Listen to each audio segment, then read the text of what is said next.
So, and it's also like not just about getting the right score. You have to get the right score and be a nice person about it, right? So like you can't just like be standoffish to coaches. You can't just, put your foot in the ground. You both have to know, in the words of Butch Zunich, which I think is great, you have to know when you're right, and you also have to know when it doesn't matter, right? So like take all this with a grain of salt. We're just judges.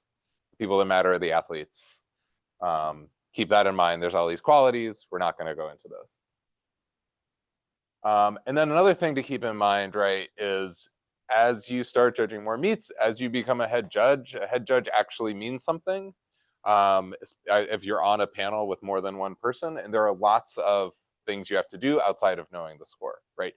You're in charge of the apparatus. Like you have to see if they're violating the equipment rules, if they're taking springs out of the springboard if they shouldn't, if they're raising the P-bars, if they're adding mats, right? If you're on a larger meet, like an NCAA meet or something like that, you might have to do calibrations beforehand. Like if the rest of the panel is way off, it does come back to you. You can't just like throw them under the bus. And then also you just gotta like be aware that there are like a lot of things happening as a D panel judge, that you have to like make sure things are going on time, making sure people are respecting the warm-up times. But then also, and importantly, like if you and your panel mate disagree, like you actually have to come to the decision, and it is your decision. So oftentimes I've been on panels where it's like two people, discuss it, not really sure what to do, and then we don't really kind of move forward. Like just make sure as the D judge, figure out the other people's opinions, and then just make a decision, right? So it's just like something to keep in mind. There's a lot more to judging than just like getting the right score. There's like a lot of professionalism things involved. All right, general certifications. These have not changed. As far as I know, I don't want to say anything incorrectly, the championship certification is not in play this year either. That is still paused. Also, congratulations. Let's see, Preston, any other brand new figs from this year? The online fig test just happened. Oh, you guys took your fig? Oh, awesome. We have 3 new fig judges as of 2 weeks ago. Congratulations to everybody. And Danae. Yep. Yeah. Oh, we might. We'll make sure to get that on the recording. Yeah. Oh yeah, Dan in Iowa, who's Dan has 100% big category 2 judges in the substation. Yeah, so congrats. We have a whole host of new fig judges.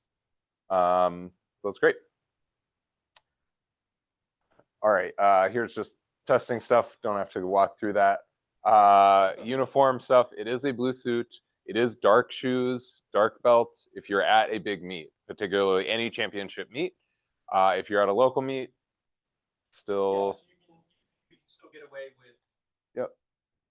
Not blue pants. Yeah. Just come in and dress professionally. And then, I was going to call out Matt, who usually has a periwinkle suit. He actually got told he couldn't wear that. So. Yeah. So just a heads up. Make sure you have something if you're going to judge a bigger meet. All right. So what are we covering? So the first thing to keep in mind is there are a lot of different rules, right? A lot of these rules are like totally standalone, but most of them fundamentally modify FIG, which is our starting point, right? So if something is not clarified, or you have a question that you like can't find the answer to in the USAG manual or something like that, that means that it is in FIG, right? So if you're like, what's the arm bend deduction? Like the USAG manual doesn't tell you what the arm bend deduction is, but FIG does. So like FIG is the source of truth, and then other things are modified beyond that. So a couple like recent updates have happened and are still happening. So FIG has published 2 newsletters in the past couple months, and we'll like go through what those updates are. There will be another newsletter soon as they've made decisions about the rules since then.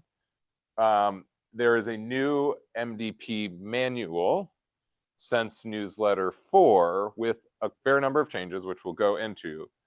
I have not seen a newsletter yet. I think we do have an unofficial list of changes, but if you have the USAG manual, it should be updated in place. So just be aware that you're going to need to review it. If you see a call out here, like, and it just triggers something in your mind, like, oh, just double check the USAG manual.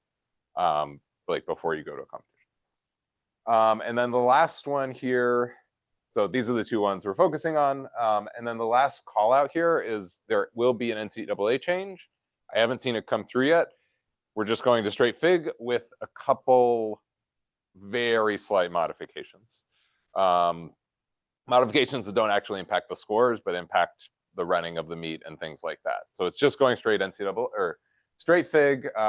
They've got some changes to the warm-up format. They're actually going to FIG uniforms, not this year. So that was the dark pant rule. The only other call out is there have been a couple instances at meets I was at where like they had to take out earrings, small piece of jewelry. Those are now allowed. But other than that, you should see an update coming here. This actually is a good update because it makes it much simpler for us. Cool. All right, we'll quickly go over these. These are mandatory as they were last year. This just goes back to like judging is more about judging. There's more to judging than just judging. It's about being a good person, right? And following laws of professionalism and general best practices of professionalism. And also calling out, harassment. I feel like our association is very good at this. There are other associations that are not as good at this. But it's something to keep in mind that this stuff does exist. There's harassment of many forms, many types, something to keep an eye out. Review these slides. There is a test on them still. We won't have to go through too far. Yeah. If anybody has any problems with any of this stuff, like you experience discrimination, harassment, whatever, or you see it happen to somebody else, or you see it happen to a coach that's on the floor, get a hold of me, Tim, Devin, immediately, right? That's like a stop the meet, and not stop the meet, but text us during the meet, right? So just make sure everybody's following that one. Thanks. Yep. Yeah, definitely agree with that. Cool. And there are a lot of details here around what? Oh, yeah. Yeah, don't worry about it. Okay. All right. Yeah, it's definitely worth reviewing this slide. I think the answer is if you feel uncomfortable, first step is talk to somebody in charge, right? Like whether it's the meet ref, whether it's the meet organizer, depending on the situation, try to extricate yourself. And then definitely if it involves judges, contact Joe, contact myself. We have implemented this policy. We have had complaints. We have removed judges from the NGJA recently because of this. So it is still happening. It's everybody's responsibility to be aware. Did you have a statement? Oh, okay, good. Oh, one last. I don't want to. Yeah.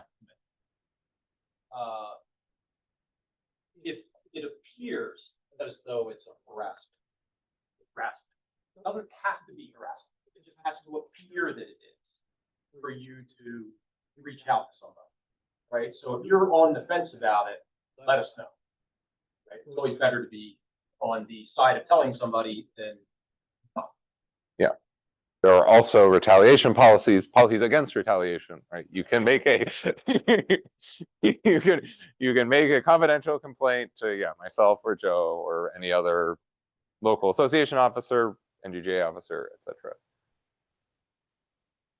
Okay. All right, D jury overview. This has not changed. There's only one change that just came through, but we will just do a quick refresher because this is the core of judging, right? We got to understand these like super basic rules, and then every event kind of applies on top of that. All right, 8 skills, not 10 skills. 8 skills, except for level 7. Level 7 is 6 and only 6. Right, short routines start at 5 skills. There's a minimum of 6.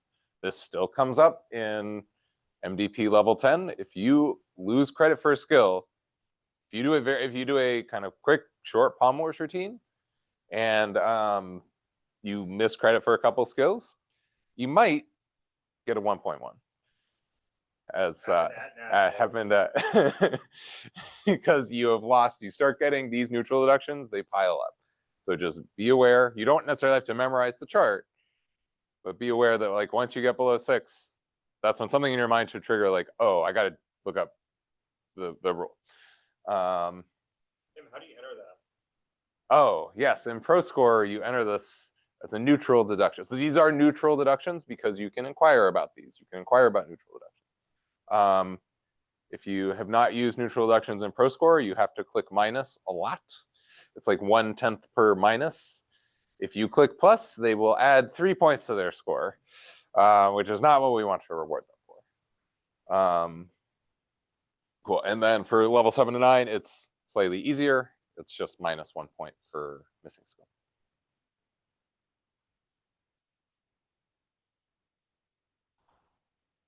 Anticlimactic. Are you just in the background skipping the slides? Just Yeah, every time you hear. okay. Keep the illusion. Okay. Oh no. What? Where? I lost. Okay. All right. Okay. Every event has element groups. These have changed slightly. So group 1 is still 5/10 on every event for just an A. You do a front uprise, you do an inlocate, you get your 5/10. Group 2 depends on your level. We'll get into a couple examples here. And then group 4 is the same for every single level, except for, I'll remember the rules for level 7 when I get there. Okay. But is now capped at 5/10. This is official as of like 2 weeks ago. This will also start on January 1st. So there will be meets through November and December. In those meets, this will be value of the element group. If you get confused, it's an early season meet. I wouldn't worry too much about it. This really matters at NCAA and above and FIG, right? Like if you do anything below an E, nothing has changed. It is still, as far as I know, it is still the value of the skill. It has not been made official. There's a world in which that changes and it's going to be like 5/10 for a D and 3/10 for a C or something like that. But for now, we're treating it as if you do an E, you get 5/10. If you do a D, you get 4/10. If you do a C, you get 3/10. Okay, yeah, that's just says what I just said. So an example, you do a D, you get 4/10 for the D, you get 4/10 for the D element group, for the element group. Awesome. Okay, so just like walking through each level. So FIG, MDP10, and NCAA now should be added here. Those are all, you need a D for element group 2 or 3. Several events, this is very hard to get, especially for level 10. But then A, B, or C gets you partial. Gets you 3 okay. Only difference for level 9 is that goes down to a C. But even for level 9, a C in some of these groups is quite hard. And then A or B still gets you partial. Okay, what about 7 and 8? All right, so level 8, dismount rule is the same. You just have these element groups that you have to satisfy, right? And like the 4th one here is dismount. But that means if you do a B, you get 2/10 for the dismount element group in the same way as anything else. There was confusion here because the table, like, it's not totally called out. This got clarified. And we'll have some level 8 example routines and we'll like walk through the dismount rules. Or I do?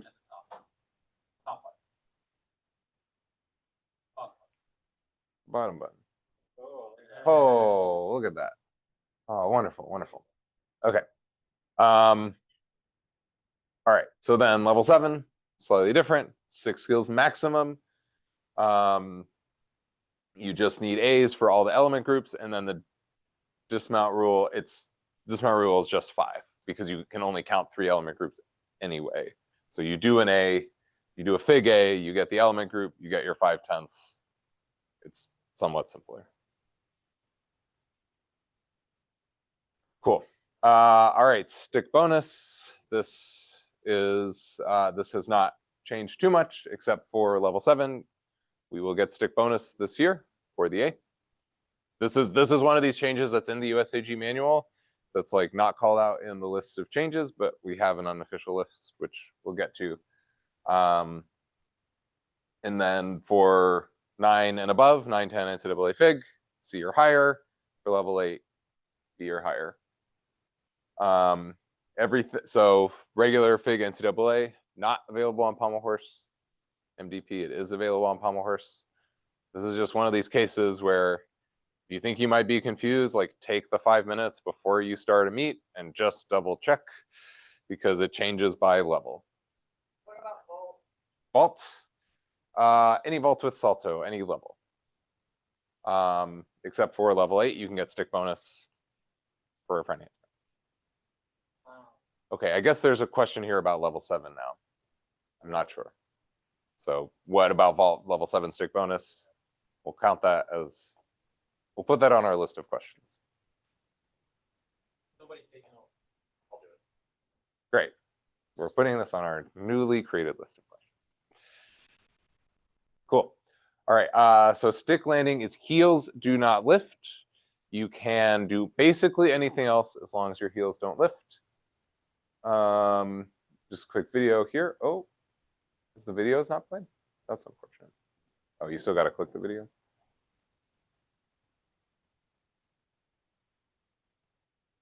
Oh, is it not embedded? Okay. Yeah.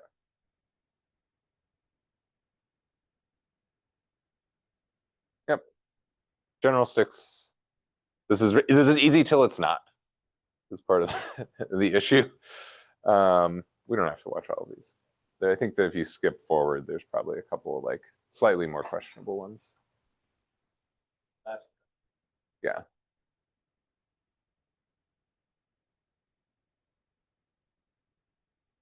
Okay, let's, yeah, we can go back to the, oh, stick. You could also, so his hips were almost below his knees. You can stick with your hips below your knees.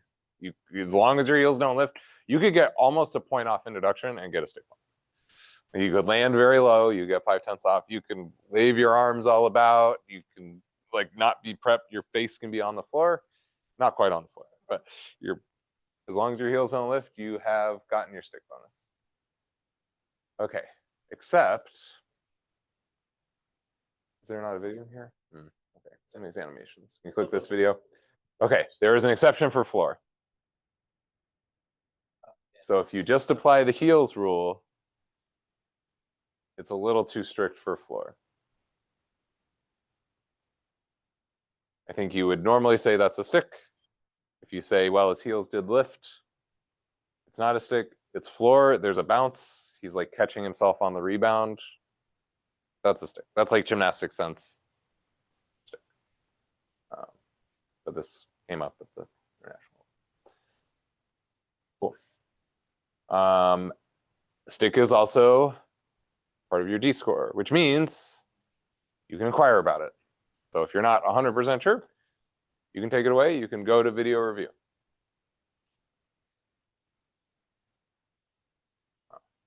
Oh, we're going the wrong direction. Yeah. All right. D and E score bonuses, these have changed, but mostly you guys don't need to worry, especially the bigger meets where they matter. They're getting applied automatically in Pro Score, but it's just something to be aware of. If you like looking and trying to double check your score with the score on the screen. Oh, sorry.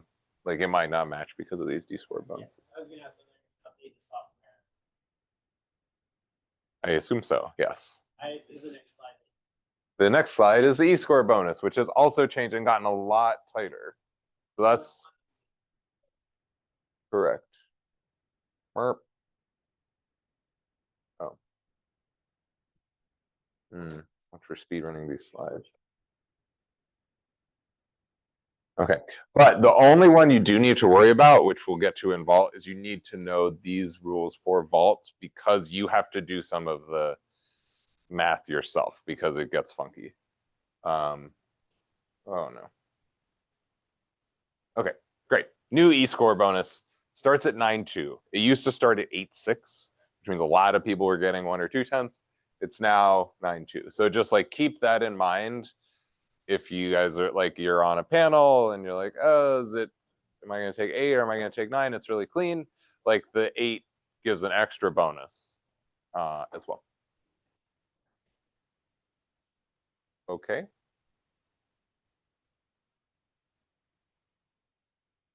Break for one special reason.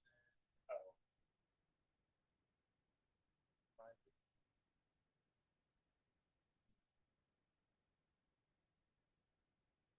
I have no idea what's going on. It's Joe's birthday. Hey, hey. Let me see if I can get this thing. Try talking. Paul, see if you got you. Hey guys, how y'all doing? Good, good. Can everybody hear Paul? All right. So, Paul, first of all, for all the new people, introduce yourself, what your position is, and how you got started with being a judge and all that happiness. Yeah, so guys, I'm Paul Yvette. I am currently the vice president of the men's development program. So the NGJ has 3 vice presidents. One oversees the developmental program, pretty much the majority of what we all judge. One oversees the national program, which is all of the assignments like U.S. championships and Winter Cup, that kind of thing. And one is the international vice president. So I do all the developmental things. So anytime you get newsletters, that all comes from me and the committees I'm on and work with. So I work alongside Raj and groups that mostly the national team groups that are making the rules. So most of the things that you guys get, and you're like, I can't believe they're making another set of changes. Yeah, that comes from us. So we do our very best. We really tried hard last year to get as many of those things out as we could. We got them out quicker. The one problem is there was a lot of them. Hopefully we did that purposeful in order to, instead of it kind of trickling down a little bit at a time, like through the grapevine, we wanted to make sure, hey, everybody's getting information in a timely manner. So that was our goal. As far as myself, guys, I was just, a not so good gymnast that ended up being a coach that did pretty good at coaching and ended up being a club owner. And then I had time because I wasn't coaching as much. So I started judging and then one thing led to another. And I'm here now. So, and through people like leading your course, it's have met a lot of these people in our industry that all have taken leadership roles and help grow our organization. So And so what are you doing right now? currently Where are you right now? running my judges course. At the Illinois judges, we're doing our Illinois judges course right now. So the way we do it, we have a few very experienced judges here too, well, several, more than a few, but we split up. So right now we're in the middle of our floor presentation, and I had somebody else was giving that one, so I stepped away during that one. So yeah, we do a 2-day course this year. Next year we'll go back to a 1-day course because it'll be 3rd year into this quad, but this year we're still on a 2-day. Cool, thanks. So just so everybody knows, when as a judge, the way you really meet people is in very bizarre not bizarre, but just circumstances, right? So I didn't know Paul at all until we were at the FIG course in Colorado, I believe. Yep. And somehow I got, because it was a Cat 4 course, and somehow in the hotel, when we were looking at routines, I ended up with Paul and Andy Brown. And that was the first time, I had ever met Paul. So, the relationships that you make at the FIG course, when you're out judging, whatever, are ultra important, because that's how you meet the, great judges throughout the country. And then you can beg them to join your, your call. And, and they're dopey enough to do it. Yeah, honestly, the networking is a big part of what we do, because there's like for instance, you guys probably would have received emails from me lately to put your name in for Easterns or. Oh, we locked up, Paul. Oh, you're back. You're back. Okay. So what I was saying is, networking is important. As you would have probably received an email from me recently to put your name in for Easterns or for MDP Nationals, and um, oftentimes making sure that just having a name with a face helps people. So making sure that you go up and introduce yourself to the people that I don't mean important people. It's not that, because we're not important. We just happen to be the ones that are making the decisions. And so when we know people, it's not that we're picking the people we know. It just helps to connect people faces. And so going out and networking a little bit helps a lot. I know I started my course today with having a little bit of a talk about that exact concept, also having conversations about like D1 and D2 etiquette.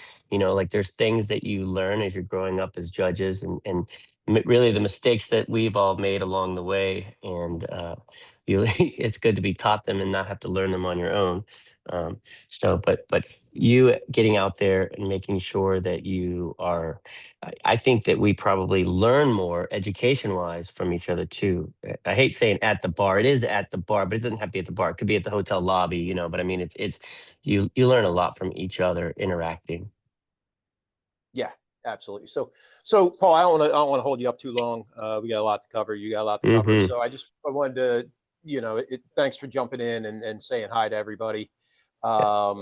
We'll let you get back to your course. And yeah, thanks a lot Perfect. for Good joining luck, in. guys. Yeah, no, thanks for taking the time to share with your guys. And if you guys have any question today at all, things that were new this year at all, don't hesitate to reach out today, and we'll see if we can answer the questions for you.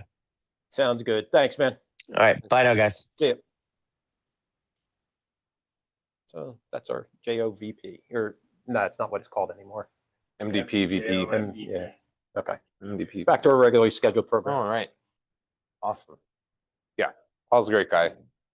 Yeah, that's a good call. If I know like a lot of emails have been going out about assignments for all of these championship meets. It's probably worth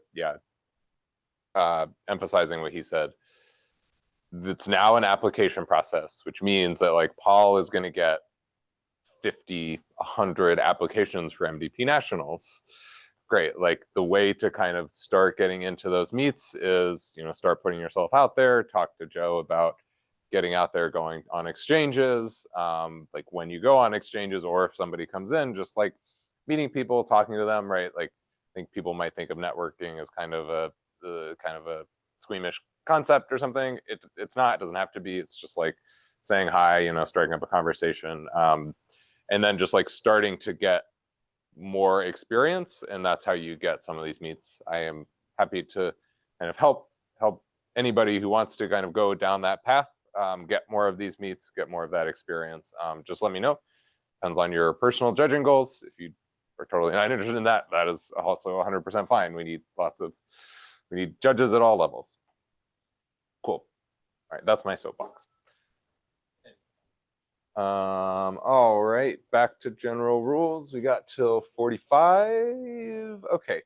I'm probably gonna rush through a little bit. I'll talk through this slide, and then maybe skip a couple other slides. All right. So just like there are a lot of things in terms of calculating start values, right? And it's just you got to come up with a process that works for you that you can apply literally in your sleep.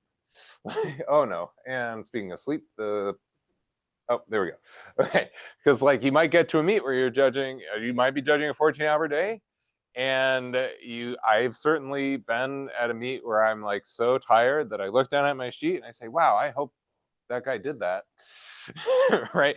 But like you have a process, you have like whatever your process is, you gotta just like make it systematized so you have something to fall back on, right? There's always going to be routines where you got to think through them. You got to be like, what was that? You got to like work through all of it. 80% of the routines should be fairly autopilot, right? And like getting to there is like a big jump in terms of just like being able to judge quickly, being able to judge accurately. Like that's what consistency means. So these are all the rules, right? But it's like figuring out how to just like get the steps, right? So count the elements, count the element groups, look for connection bonus, look for stick bonus, look for D or E score bonus. take your deductions, take your neutral deductions, just like, right, like whatever your system is, make sure you get it down. And then as part of that system, wow. Yeah. Right. Yeah, you got a symbol. So we're gonna slide this like, yeah. Right. So this is kind of rough, like a rough order of operations, right? You have to symbol, right? Then like record the values, the element groups, figure out a way to count, right? Like it's worth spending half an hour before the season and just like going through some practice routines and thinking about like how would you like group all of the A's together? Like how are you going to get to the final math really quickly? The answer could also be develop a really nice touchscreen Excel that you can just go like 1A, 2A's, you know, 2B's, 3C's, here's your element groups, right? Whatever it is, it's like you want to get like this like math process down in a consistent way. And it's hard to overstate how like important that is because it will save you a lot of brain power and save you a lot of mistakes. And then like there's always going to be like these bonuses, et cetera, et cetera. So in terms of symboling, right, it's also really important to start symboling no matter what level of judge you are, like even if you're only judging once a year, it's still helpful to symbol. And it's still helpful to symbol compulsories, right? Because you have to just like get in the practice of it. This is how you get better. This is how you train your eye to see stuff. I'll tell you, like when I first started judging, I just made symbols up for the first 2 years or so, and I still use 80% of those symbols today, right? On some that are like particularly inefficient, I don't, but you can just make up symbols. You don't have to use the official symbols. You can figure out what works and just practice with it. I think I say this every year. I use the K for cartwheel for 20 years, Yeah. even though I know That's very not silly. spelled with a K. Yeah. K is for cartwheel. Yeah. Great. Right. Yeah. And then just practice, right? Like these are just the foundational things that if you get really good at it, you can get really consistent. And this is what people say when they're like, oh, that person's really fast, that person's really consistent. It means they're just doing 80% of the routines on autopilot, right? Like we talk about the 20% of the routines that are like weird and special and like got to think through that. That's not the like that's not what makes you like really core judge. It's just like getting stuff on autopilot. All right.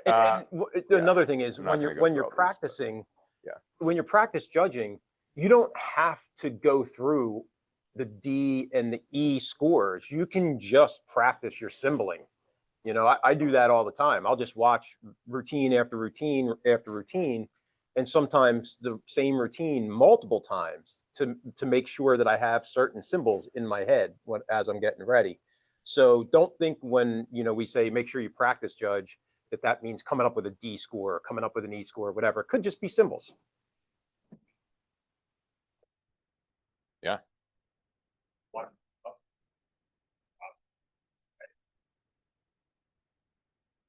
It's Devin. I was just saying watch warm-ups, especially for optionals.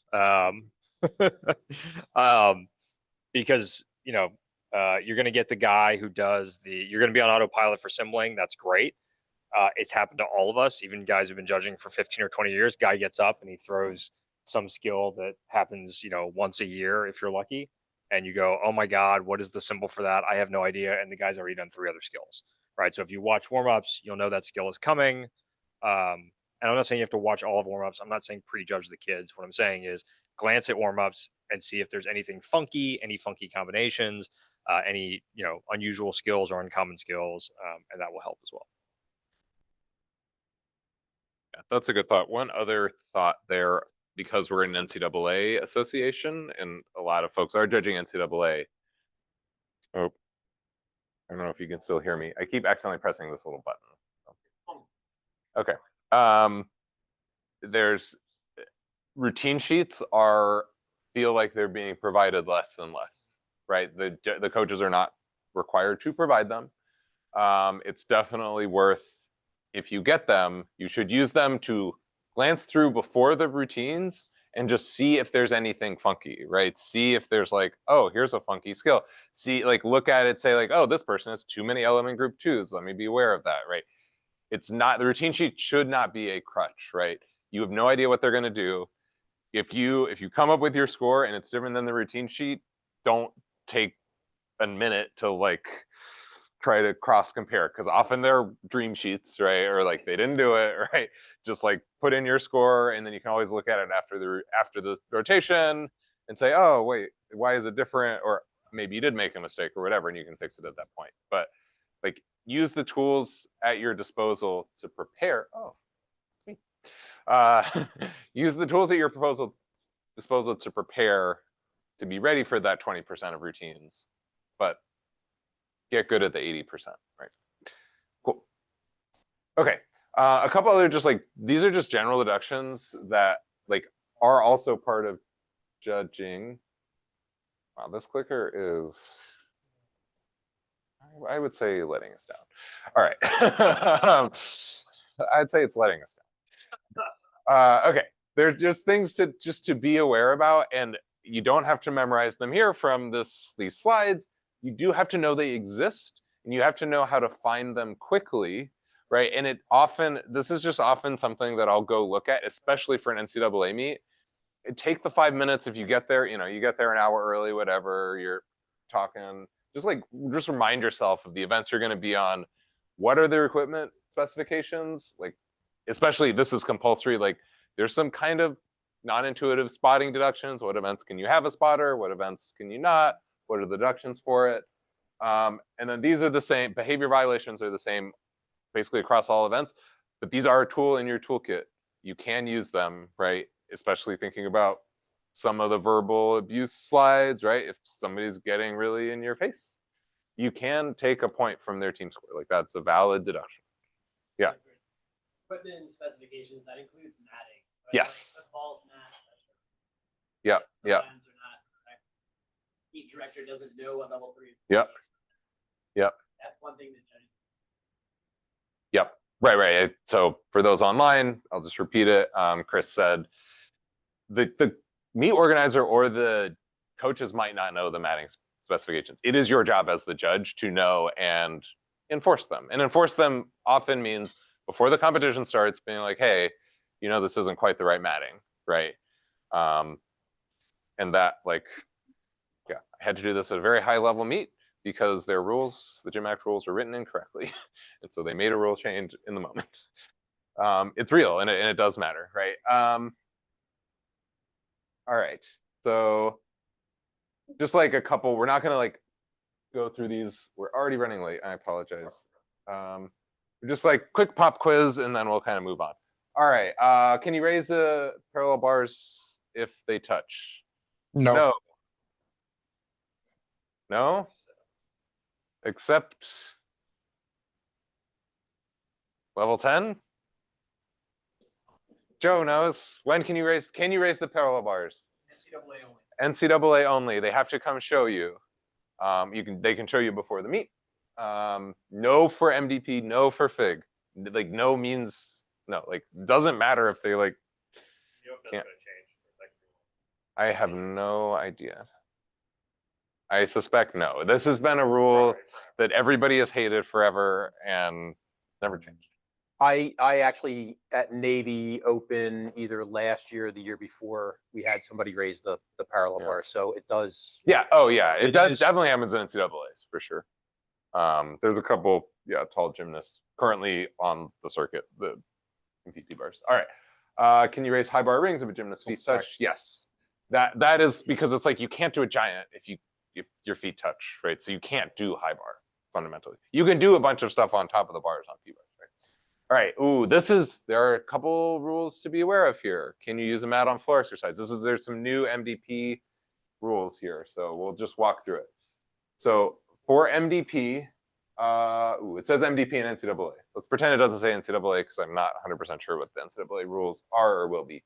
You can use up to 2 mats. It used to say you can use as many mats as you want. I don't know if that got abused, but I wouldn't be surprised. And you can move it. So in MDP, you can move the mat.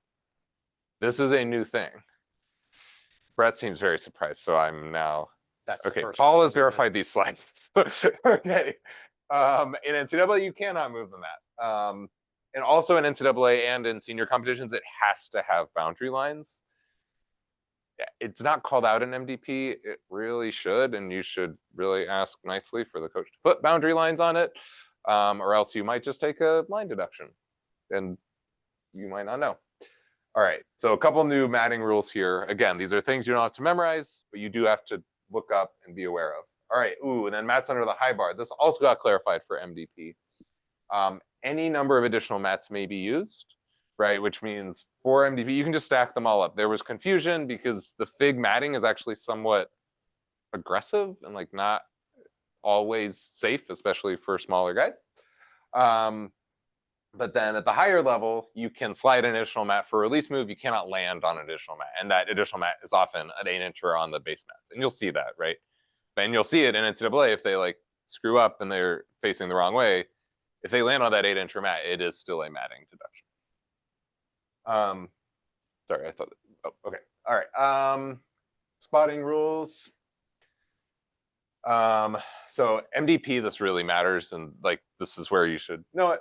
Spotters are required rings vault and high bar. They are allowed on P bars. You can allow the hand-to-hand touch. This is often a question. As long as you're not assisting them, you can do like hand-to-hand spot on the giant. And now it's not just like you take the deduction, but if they're not there, don't salute them. Right, the routine doesn't start. If they walk away, like while they're going, well, you can't stop the guy, right? So you take the neutral deduction.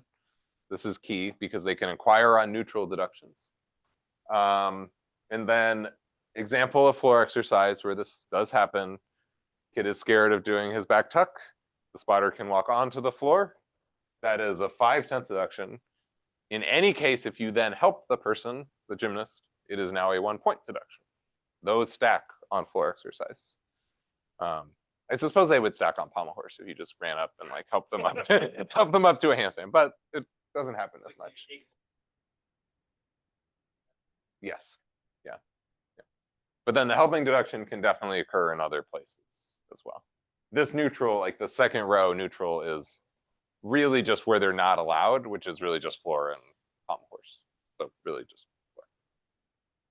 Again. And that spotter spotter present where not prohibited. That includes stepping across the floor. That includes stepping across the line, right? Like that's where if they're just going there for moral support, fine. They get credit for all the skills.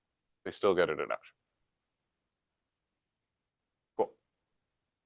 On the floor, that's stepping across the line, not standing on the outside of the floor. Yeah, it's just that's fine. There are this is another thing to be aware of. There are podium specific rules for podium competitions, which really means ETCs, NCAAs, etc. Again, if you're like a D1 there, that's another like extra thing to know about. It's like how many people can be on the podium. But no, this is just starting getting into the floor. All right, behavioral deductions. There are deductions if people are like really not being sportsmanlike, whatever. I would say before taking any of these, just like talk to the meet ref because this is like an escalation, right, of a situation. So you want to be careful here, but these do exist. I have a question about that. I've got one more slide and then we'll be done. Yeah. Come here, Percy. During open stretch, it's not warm-up time. Athletes are not allowed on the equipment. Right? Correct. Okay. And then who's responsible for telling the athletes they're not allowed on the equipment for warm-up time? Judge or the meet? Not the judge. Not the judge. Yeah, Okay. that's the meet director. Because that way, if it was the judge, I mean, you'd be required to be out there during general stretch, which is not a true thing. Yeah, it's a good question. Okay, one quick e-jury clarification. Everybody on Zoom hear that?